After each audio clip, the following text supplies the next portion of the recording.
2 కొత్త ప్రభుత్వాలు కొలువుదీరాయి. ఏంటి ఫస్ట్ కామెంట్ మీది వాటిపైన? ఆంధ్రప్రదేశ్లో కొత్త ప్రభుత్వం వారు వన్ సైడ్గా రాలేదు, తుఫాన్గా రాలేదు, సునామీగా వచ్చింది. డెఫినెట్గా ప్రభుత్వానికి అభినందన తెలియజేస్తాను.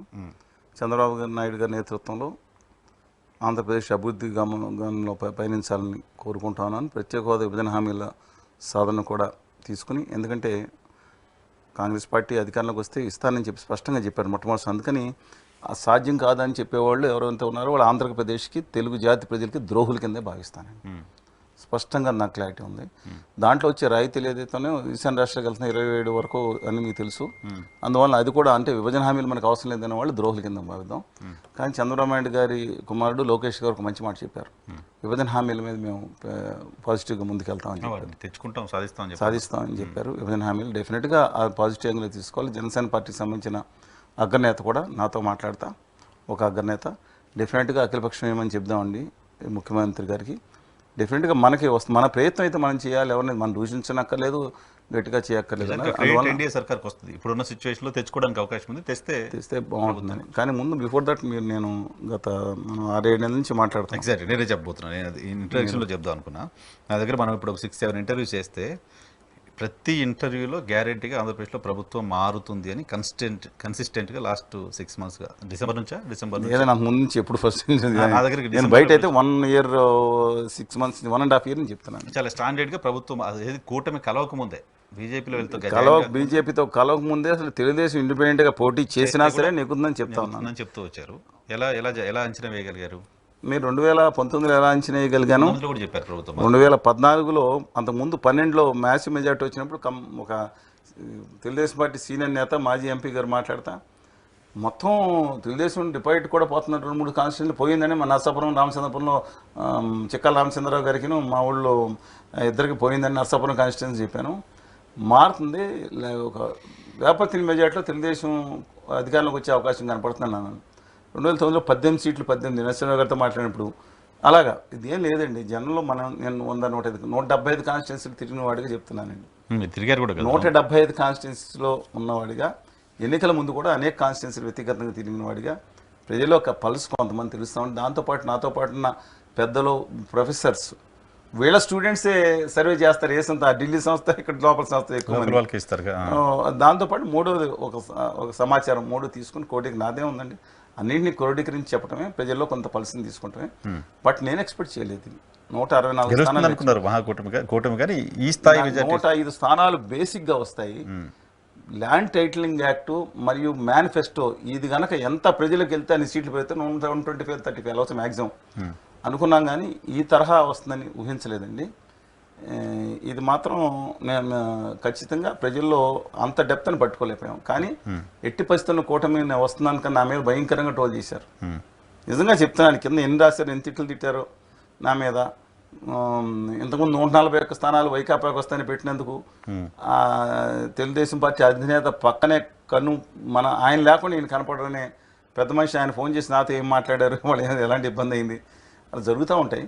బట్ నేను ఏ పార్టీకి మద్దతు ఇవ్వలేదు. మీకు ఇక్కడ చెప్పాను, ఒక్క ఉత్తర భారతీయ జనతా పార్టీకి ఇవ్వద్దు. రాష్ట్రంలో ఏ పార్టీ కన్నా, ఏ క్యాండిడేట్ కన్నా స్వతంత్రైన నీతి నిబద్ధత ఉన్న వాళ్ళకి ఓటేయండి మీ నియోజకవర్గాలని చెప్పుకున్నా. అది నా స్టాండ్. అందువల్ల కానీ దీనికి చాలా కారణాలు ఉంటాయి, మన తర్వాత మాట్లాడుకుందాం. కానీ జగన్మోహన్ రెడ్డి గారు తన శక్తి వంచి లేకుండా కృషి చేశారండి చంద్రబాబు నాయుడు గారు ముఖ్యమంత్రిని చేయడానికి. తప్పండి. వాళ్ళ నాన్నగారికి ఇచ్చిన ఆమె ఒకటే కనపడి ఉంటారు. ఇప్పుడు కళ్ళలో వచ్చినట్టు, బాబు నువ్వు ఓడిపోయేటట్టుంటే నా ఫ్రెండ్గా అతనే ఉండాలి, ఇంకొకళ్ళు అయితే వద్దు అని చెప్పుంటారేమో. ఆయన ఏదైతే ఈ has taken all the right steps in wrong time and wrong steps in right time లాగా ఆయన అంటే చేయలేవు.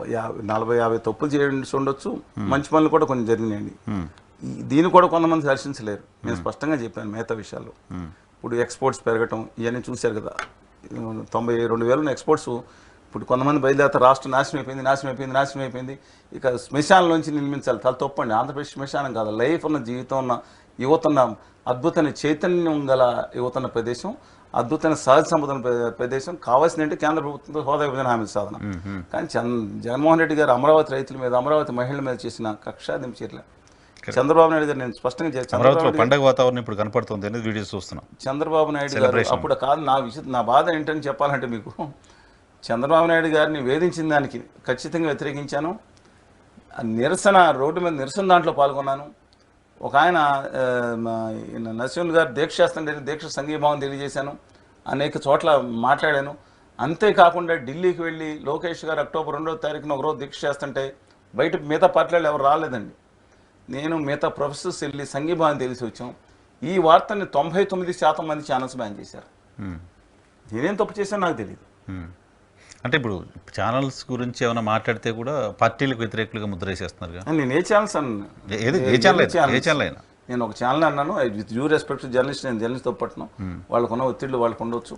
కానీ చంద్రబాబు నాయుడు గారి జీవితం జరిగిన తప్పని నేను మాట్లాడినా నా పేరు జగన్మోహన్ రెడ్డి గారు ఇంటిని ముట్టడిచ్చాం. అందరిలాగా ఉడతూపులు కాదు, లేకపోతే నేను డోర్ అరెస్ట్ అవ్వలేదండి. చాలా దాదాపు 900 మంది విద్యార్థుల్ని అరెస్ట్ చేసినా సరే నేను లక్ష్మీనారాయణ గారు ఒక ప్రణాళిక ప్రకారం విద్యార్థి యువజన ప్రత్యేక హోదా విద్యార్థి యువజన చేసి వాళ్ళు కలిసి చాలా తెలివిగా అక్కడ చేసి ఈ గత 5 సంవత్సరాల్లో జగన్మోహన్ రెడ్డి గారు ఇంటి దరిదాపులకు ఎవరు వెళ్ళలేదు. కాలా కొట్టి మేంచి కాలా తీసుకుని టెకేలు ఇంటి లోపలికి వెళ్ళిపోయేవాళ్ళం. అకస్మాత్తుగా వెళ్ళిపోతుంటే అక్కడ లక్ష్మీనారాయణ గారికి వాళ్ళు సాల్యూట్ చేసి పోలీసులు సార్ వెళ్తే మేము సస్పెండ్ అయిపోతాం సార్ అని చేస్తే ఈయన ఏదో పాపం జీవితంలో మొదటిసారి అనుకోండి మీరు నేను ఎప్పుడు అరెస్ట్ అవ్వలేదని అన్నారు ఆయన పాపం సస్పెండ్ అయిపోతా మన పని మనం చేద్దామండి, వెళ్ళి గోడకి మనం నిరసన తెలియజేద్దాం జగన్మోహన్ రెడ్డి గారి ఇంటికి. ఎందుకంటే ఆపే లోపల మనం తీసుకెళ్తున్నారు, అందరూ పోలీసులు వచ్చి మనం తీసుకెళ్ళి అరెస్ట్ చేసి లోపడేశారు. అది వేరే సంగతి.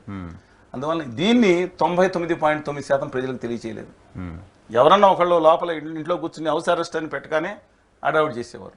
అందువల్ల సరే మేమైతే నేను క్లారిటీతున్నా జగన్మోహన్ రెడ్డి గారు చేసింది మంచిదైతే మంచిదని చెప్పాను, తప్పు అయితే చాలా తప్పు చేసి తప్పు అని చెప్పాను. చంద్రబాబు నాయుడు గారు చేసింది ఉద్యమాల మీద నేను ఎప్పుడు బూతులు తిట్టలేదు, ఎప్పుడు తప్పుగా మాట్లాడలేదు. 40 సంవత్సరాల విషయం, 40 సంవత్సరాల్లో మీరు చూసి వార్తల్లో కాదు ఏ రోజన్నా ఒక వ్యక్తిని కానీ అనుచితంగానే కానీ అసభ్యంగా కానీ మీ దగ్గర చూడలేదు. నేను మాట్లాడలేదు, తప్పుగా చేయలేదు. కానీ నన్ను బహిష్కరించారు. బూతులు తిట్టే వాళ్ళని, వాళ్ళ నాయకులు బూతులు తిట్టే వాళ్ళని, కుటుంబ సభ్యులు కూడా బూతులు తిట్టిన వాళ్ళని, లేకపోతే ఒక పార్టీలో జగన్మోహన్ రెడ్డి గారు తిట్టిన వాళ్ళని ఆయన, అలాగే అమరావతిని కుల రాజధాని కింద కూలిపోయింది, ప్రజావేదిక బాగా కూలగొట్టాడు జగన్మోహన్ రెడ్డి గారు అన్నాను తీసుకుని పెద్ద పదవుల్లో పెట్టినాడు కూడా ఉన్నారు.